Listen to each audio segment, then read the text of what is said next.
Uh, Thanks very much, Rowley, and welcome everybody to Holborn and St Pancras. I know every MP says this, but it really is the best constituency in the United Kingdom, and I'm really proud to have the Knowledge Quarter here in my constituency, which is why I've been or tried to be so supportive of everything that they do. And it's a real pleasure to be here this morning talking about something other than Brexit, I hope, at least for a few minutes, as some relief, actually do something useful for a change. So let's see how we get on. But Knowledge Quarter, I just want to say a few words about the Quarter, about the mission, and then to throw out a challenge that I hope can be moved around and talked about during the course of today.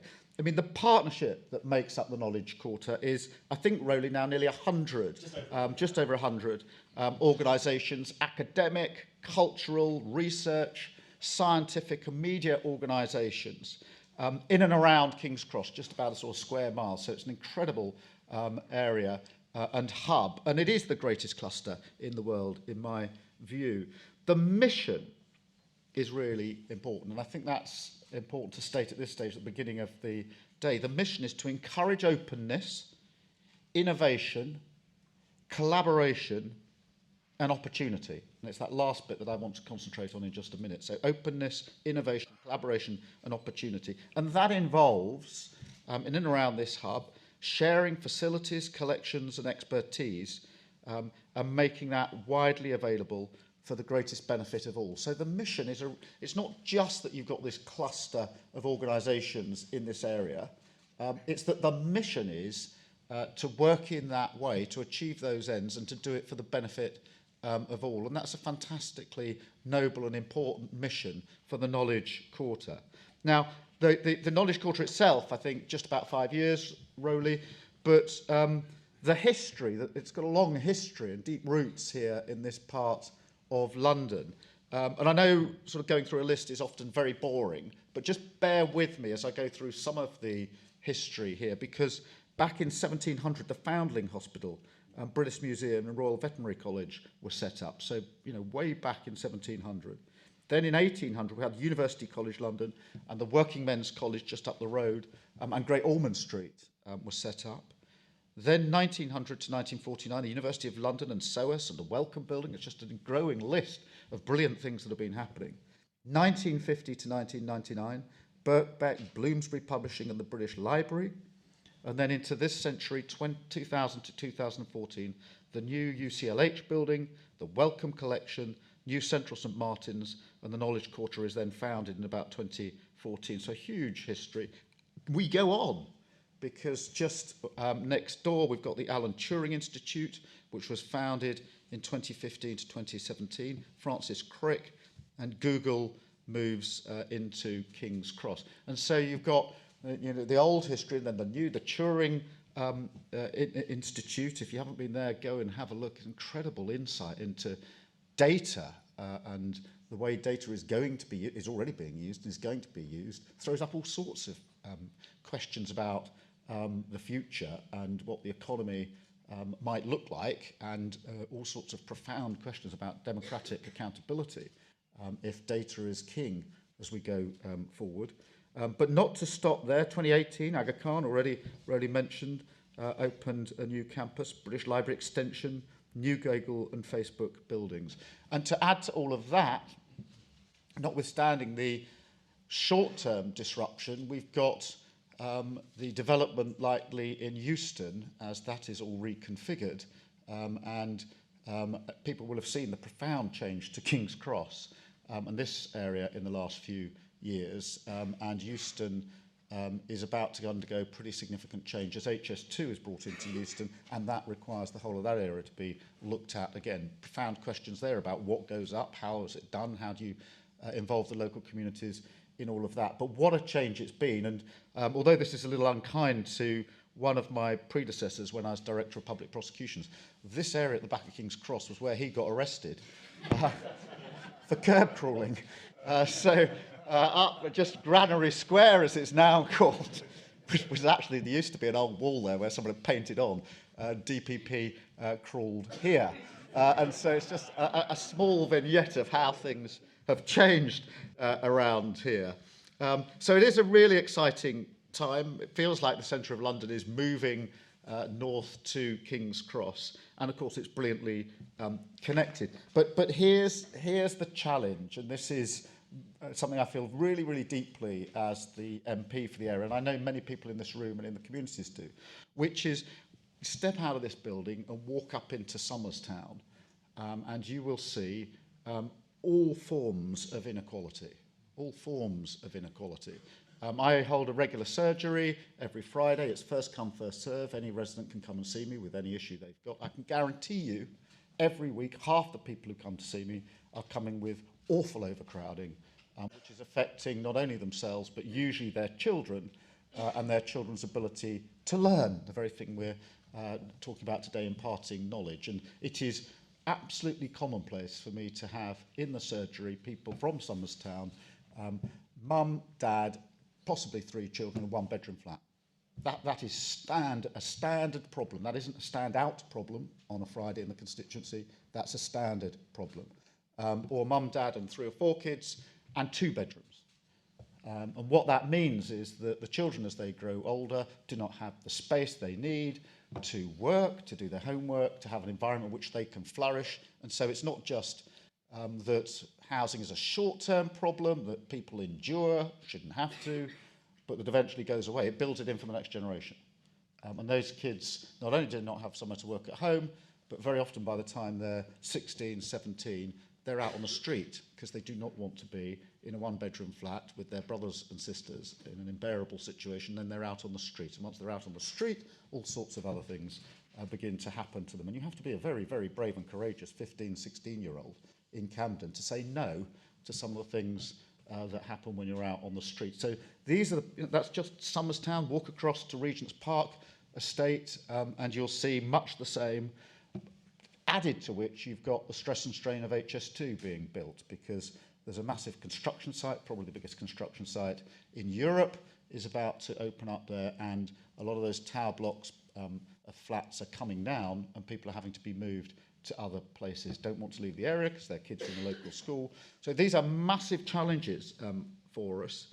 And that lack of access to knowledge is really stark and sits alongside, the fact that you could go to the crick or stand here and throw a stone into some of these areas. So you've got these brilliant institutions and you've got these areas literally right next door that really a profound challenge, very exciting challenge in one sense, because if you can do something about it, it'd be incredible, but it is a profound challenge. And add to that something that I've spent a lot of time on in the last couple of years, and that is youth violence, because it is tragic that here in Holborn and St Pancras, we have had 3 young Somali boys, young men, killed on the streets in knife violence. I live in Kentish Town. Quite near where I live, two boys dead on the streets. And this is now a massive problem for Holborn and St Pancras, for Camden, across London as a whole, but it's acute, it's around us. As we sit here, it's not far from here that goes on.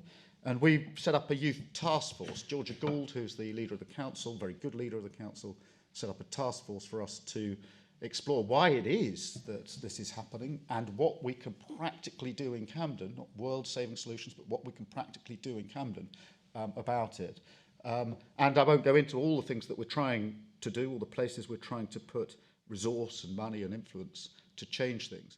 But what struck me, although unsurprising when you look at it, is the more you dig into this, the more you find inequality of almost every sort that sits behind that. Well, that's whether it's housing, whether it's income, wealth, parental input, political influence. But also I've been really struck by the lack of, or poverty of aspiration and opportunity of very many people who get sucked into that sort of violence, and that inability that they have, and it's both ways, and we have, to find a way to communicate with them and get them out of that. It's a profound challenge. Obviously, there are things that are being done. Camden's done a lot of good stuff. There's the STEAM Commission that Camden does, and this tries to bring together schools and businesses for young people, primary and secondary schools and business leaders, and ambassadors, this sense of opening up schools and children to everything that's going on. The Knowledge Quarter, a fantastic resource for those schools. And how important that is, because for many children living just up the road from here, the aspiration would not be to do anything that is being done by the 100 or so organisations in the Knowledge Quarter. Not because they would not want to do it, because they don't know anything about it. They wouldn't know what it is. You can't aspire to do something that you know nothing about. You don't, when you say, what do you want to do in your life? Most children will describe something that either their parents did or somebody they know did. It's very difficult for a child to describe something they know nothing about. I mean, this was, when I was growing up, I'd never met a lawyer. Until I got to university, I'd never met a lawyer. I didn't really know what lawyers did, if I'm honest, until I got to university. But I was lucky enough to be exposed at that stage to lawyers. But I didn't know, and lots of children didn't. You go into a school just up the road, and they will not say, I want to work in one of the brilliant organisations in the Knowledge Quarter, because they won't know about it. And so that STEAM work, trying to bring them together, is crucially important. And everybody here who's involved in the Knowledge Quarter, I really, really encourage you to do that work with schools and with young people, and to show them what can be done. And they will be excited, and they will, I think, respond very, very positively, as they are doing through the STEAM work. So that's the challenge, because, you know, whatever else we've done, no city in the world has ever matched community and civic wealth with the sort of private wealth that comes through the tech sector. And no city in the world has worked out how to ensure that local people get and keep jobs in sectors moving into their neighbourhoods. And we need that here more than anything. So I think as we reflect on the day, that is the challenge, really. Knowledge Quarter is doing brilliant things already. It's an incredible thing to have in your constituency, an incredible thing to have in London with that mission. It really is. The outreach work through STEAM is already being done. But my challenge is a challenge to myself, by the way, as much as to any of you, is to how do we go that extra bit and ensure that those that just can't conceive of them ever being able to make anything of the knowledge and opportunities that are here, find a way in, and we find a way to them, because otherwise it's a spiral. And if you're 15 and someone says, I'll give you 10 quid to carry this drug from there to there, it's very, very tempting to do it when you don't have any other way of making any money, you don't have any other aspiration, you don't think that it's for you.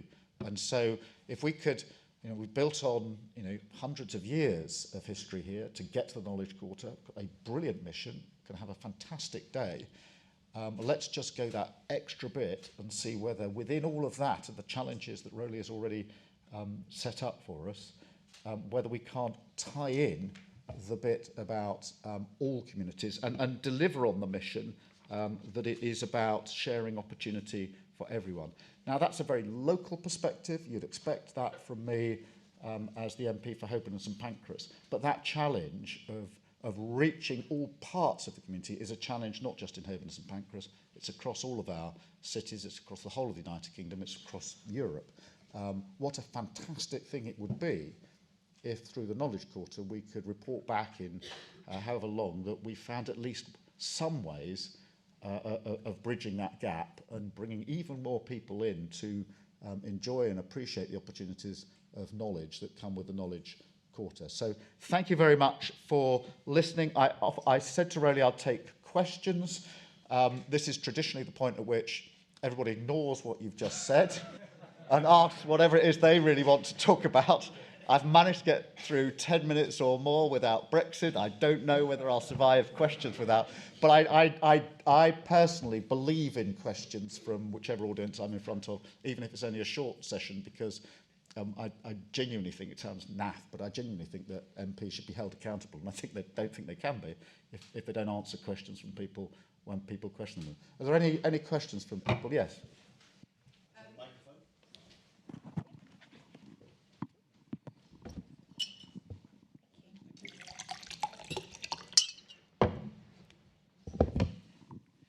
Hi, I'm Nikki. I'm CEO of, I have to say, Age UK Camden, and we are the new members rather than Age UK. So I always have to state that.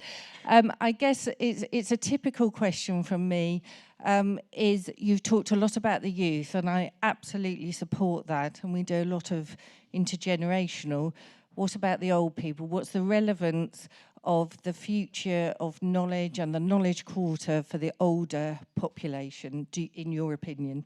Well, I think that's a really good question. I did deliberately focus on youth because that happens to be something that I'm particularly concerned about at the moment with youth violence. Of course, older people are a cause of great concern. And one of the things that's important in terms of knowledge and empowerment is making sure that older people have places and resources that they can actually go to and enjoy and do not get isolated. One of the challenges, I mean, you'll know it as well as I do here, is that, and this is profound for older people, which is as the funding is stripped away from the facilities for older people, and as older people are asked to contribute more of what little income they've got to enjoy those facilities, quite a lot of them don't do it. And I did a session just 6 months ago. I did a session with older people 6 months ago, and I did one 18 months before that. And the size of those coming to the session 6 months ago was half of that from a year and a half before. And it was because people were staying at home. Because the resource wasn't there, they didn't have, or feel they had the disposable income to pool, and so they were at home and isolated. So even a space to get together to think, to discuss, to have people to come in and just talk about knowledge and take ideas from older people is gone, because when you take money out, people tend to stay where they live and don't come out and get together themselves or with other people. And that, I think, is a real sign of why, a bigger issue here, why the whole austerity project is such a complete failure in terms of holding our communities together and actually delivering for the future. Any other questions, anyone? Yes. Hi, I'm Martha Chapman from British Land. You talked about opportunity and knowledge for the local communities, but then on the flip side, you talk about HS2 and the fact we're taking away homes and moving people out of the area. So how do we look from a long-term perspective of keeping those opportunities open for people here? Well, I mean, HS2 is a very hot topic around these parts, and not at all popular, because you've got a project to link up London and Birmingham and eventually Liverpool, Manchester, Leeds on a high-speed train into London. The fear of communities around here is, one, it's 20 years worth of disruption. That is a long time. It's easy to sit up here and say 20 years. 20 years is, if you live in the Euston area and you are having a child this year, that child is probably going to grow up with the disruption that is HS2. And that's not just the noise. Go down there any time when they're starting the noise. They haven't really started the works yet. You'll see what it's like. It's the dust, it's the pollution, and the complete impact on their lives. So that's the first thing. The second thing is, and this is the real challenge in relation to Euston, is that most people living in the area do not think this is going to be for them or to benefit them in any way, that it's to sort of bring people into London. I mean, the idea of HS2 is that it makes it easier for people to live out of London, and you sort of send people and resource, knowledge, power, etc. up the line. My fear is, and this is why I'm against it, that what you really do with projects like that is you suck everything in to London rather than actually spreading it around the country. I think that's a problem for Holborn and St Pancras. I think it's a problem and a challenge for Camden, one that we're going to absolutely have to rise to. But it's a big political problem, I think, across the country, because I said I'd try and avoid Brexit. Now here am I bringing it in. But one of the things I've tried to reflect on deeply is the 17 million people who voted to leave the EU. And obviously, I go out and talk to many, many communities where they voted to leave. I think it's really important that I do so. There are very different reasons why people did vote to leave. But I think there was amongst the reason was a very, very strong sense that the political and economic system is not working for them, that the status quo isn't working, and regional inequality is part of that. A real strong sense that London and the South East is where it's all at, and that's brilliant that we've got it in London and the South East, but actually getting that shift of power and influence, resource and everything that goes with it across the country is a profound challenge. And I think if you have something like HS2 that in the end just channels more into London, that cuts across everything that we should be trying to do politically. So I'm not a fan. I think it is a massive problem for Euston and the Camden area. But if it is going to happen, we have to make sure that we build on, in a way, the mission of the Knowledge Quarter to make sure that if there is to be another pillar to match King's Cross just up the road in Euston, that it achieves everything that's been achieved around here and more for local communities. Let's take one more, shall we, if there is one? Yes.